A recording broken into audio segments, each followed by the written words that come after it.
Thank you guys for joining me here on the last segment of today's show. Just a preview here to the Thursday night football game that we have on hand tonight between the Baltimore Ravens and the Cincinnati Bengals. Kickoff is set to be around 40 to 50 minutes here Eastern time, and this is one of the best Thursday night football games that I think we've had up until this point.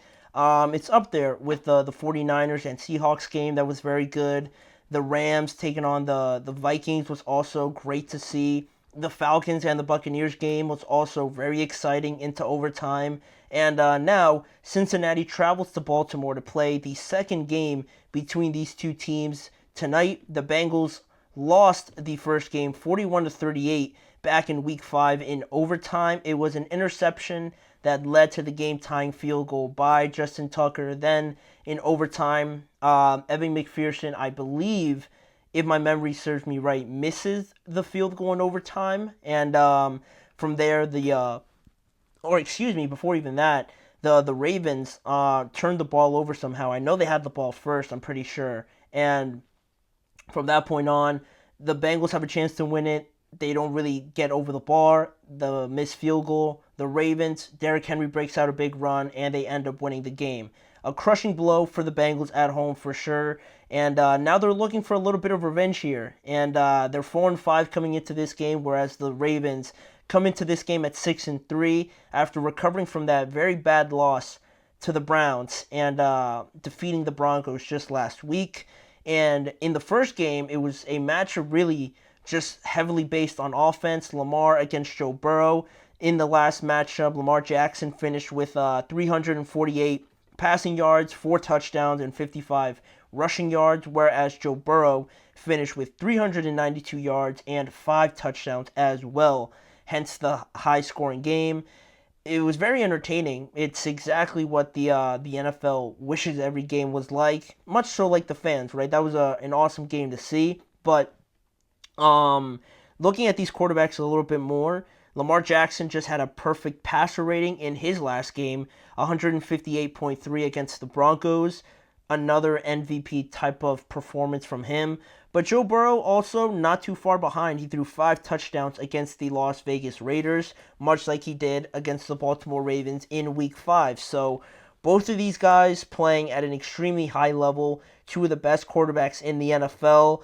It's looking like another offensive performance if we're just going off of recent form or just a recent game for both of these teams, but also something to keep track of, or something of note here for those of you that didn't know. The Ravens, under John Harbaugh, special occasions like prime time in these big-time games, Baltimore is 21-3 in prime time in home games under John Harbaugh, including an 8-0 record on Thursday Night Football as well. So take that as you will. Take that for what it's worth. If you're thinking undecided on who's going to win tonight, I think there's a little bit of stock in those records. I really do. I think they do matter a little bit here. But staying on the Ravens here just a little bit and looking at what they are as of right now through the first 9 weeks of the season, they sit in second place in the AFC North, surprisingly, behind the Pittsburgh Steelers. And in this game, some of the inactives that I know coming off of this morning where I was, writing this segment up, looking at some of the guys that are definitely out tonight for the Ravens, we have Isaiah Likely. He's not going to play with a hamstring injury. Tre'Davious White also. He was traded to the Ravens from the Los Angeles Rams, but not enough time, obviously, to play, so he's not going to play.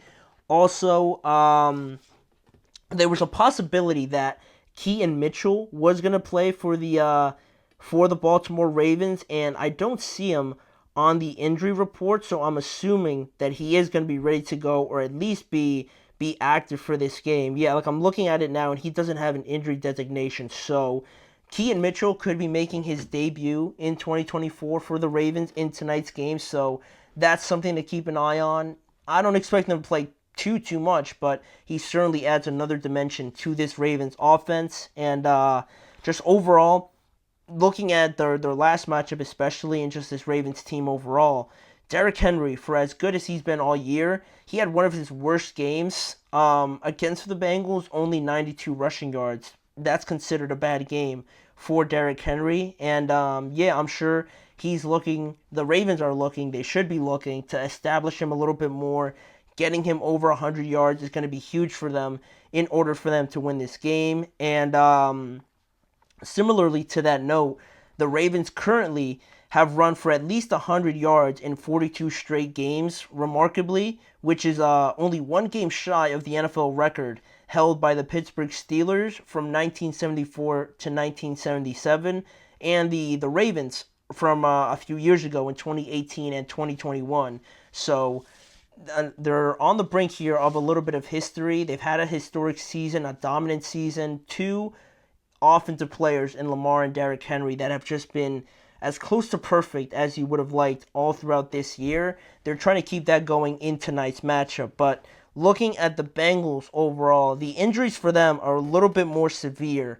And looking at some of the inactives tonight, we've had a couple of big ones. Looking at it here, there's going to be no Orlando Brown Jr. tonight. He is unable to go because of a knee injury that he's been dealing with. Also, T. Higgins is another one. He's inactive, unable to recover from his quad injury. He's not going to be playing tonight. Also, B.J. Hill was a player we were keeping track of, and based on me not being able to see him on here on the injury report, he looks to be good to go. So at least that part is positive, right? Because B.J. Hill, their defensive tackle, was dealing with a rib injury, so if he wasn't going to be in there to try and stop this running game with Derrick Henry, that was going to be a big problem. But offensively, the Bengals are facing some pretty big losses here, right? Because they already don't have their starting right tackle in Trent Brown. He's out for the rest of the year.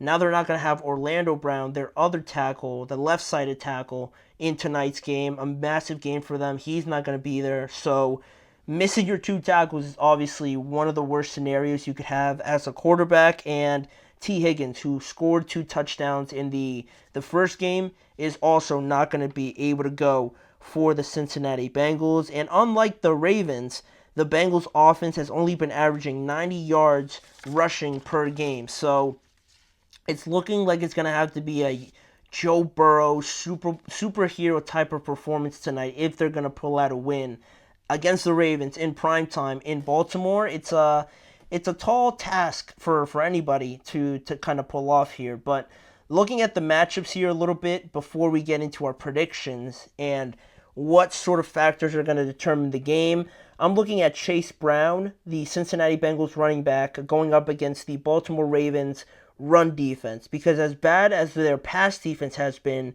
their run defense is actually number 1 in the NFL.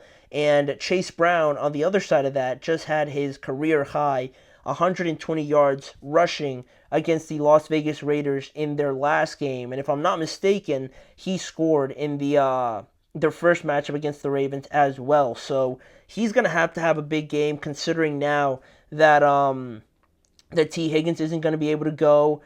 How the offensive line injuries are going to affect that running game is also a huge point of emphasis. But they're going to need to get something out of Chase Brown. They're going to need to get, I would say, at least like 60 or 70 yards rushing out of him. But still, I'm sure it's going to be heavily based on the passing game as well.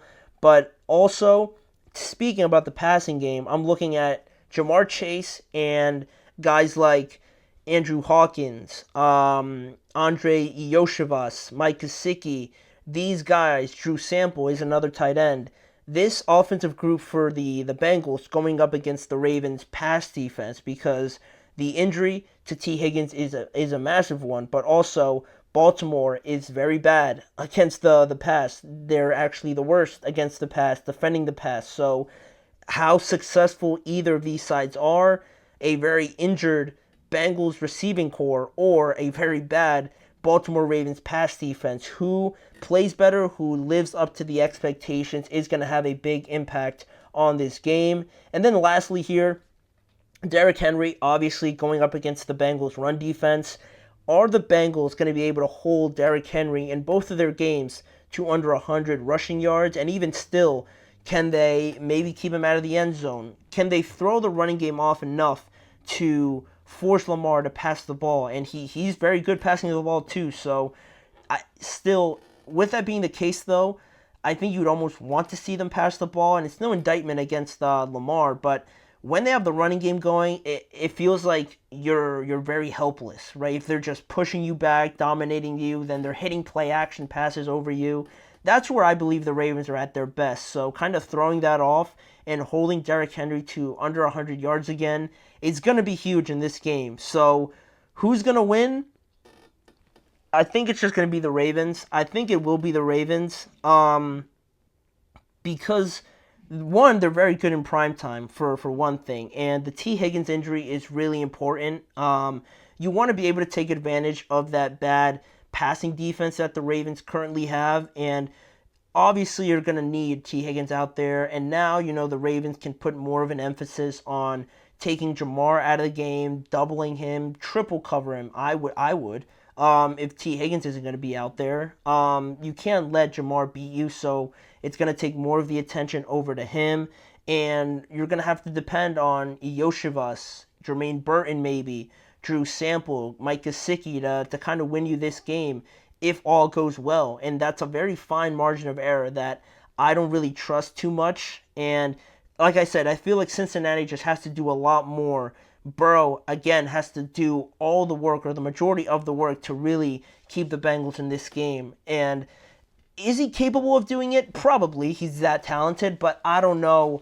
Like in the first game, he played an exceptional game and they still lost. And now they're going to be without some of these guys is huge. So, I think I'm going to give it to the Ravens here. They're very good in primetime at home. So I think the Ravens win tonight and the Bengals unfortunately fall to 4-6, but that game is kicking off in just a matter of 20-30 minutes or so, so we're going to go and watch that. That does conclude today's episode, so I want to thank you guys for joining me on today's show. Please remember to like, follow, and subscribe to the Chip Shot Football Podcast, as well as following the network on all forms of social media, and checking out the YouTube channels, the GSMC Podcast Network channel and the GSMC Sports Network channel, to catch more of the Chip Shot Football Podcast in a variety of different ways. Still covering the NFL, but just live segments, individual segment videos, shorts, all that stuff around the show as well. And if you want to catch more of the live shows each and every weekday, join me at 6:30 p.m. Eastern Time, Monday through Friday, where we're on here covering the NFL, discussing some topics, debating others. It's a good time. So join me, your host, Manny Maradiaga, each and every weekday. Go watch the Thursday Night Football game. It should be a good one. We'll be back tomorrow to break it down and also look ahead to the slate on the weekend for the rest of the games in the NFL. Mm-hmm. Mm-hmm. Mm-hmm. Let's go. I wake up to a little bit of drool on my pillow, feel like it's gonna be a bad day. Yeah, I'm tired of shit, and the coffee ain't hit yet, damn, ain't that great. I don't wanna go to